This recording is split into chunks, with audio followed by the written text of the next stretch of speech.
ബംഗളൂരുവിലെ east point college of engineering and ടെക്നോളജിയിൽ നടന്ന സംഗീത പരിപാടിയിൽ കന്നഡ ഭാഷയെക്കുറിച്ച് അധിക്ഷേപകരമായ പരാമർശങ്ങൾ നടത്തിയെന്ന് ആരോപിച്ച് ഒരു കന്നഡ അനുകൂല സംഘടന പോലീസിൽ പരാതി നൽകിയതിനെ തുടർന്നാണ് ഗായകൻ സോനു നിഗം വിവാദത്തിൽപ്പെട്ടത്.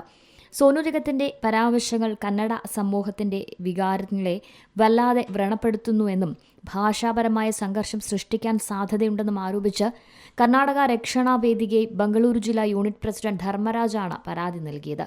കന്നഡിഗരുടെ വികാരം വ്രണപ്പെടുത്തിയെന്ന് ചൂണ്ടിക്കാണിച്ച് അവലഹള്ളി പോലീസാണ് കേസെടുത്തത്. കന്നഡ ഗാനങ്ങൾ ആലപിക്കണമെന്നാവശ്യപ്പെട്ടപ്പോൾ അത്തരം മനോഭാവമാണ് പഹൽഗാം കൂട്ടക്കൊലയ്ക്ക് കാരണമായതെന്ന് സോനു നിഗം മറുപടി നൽകിയതായി എഫ്ഐആറിൽ പറയുന്നു.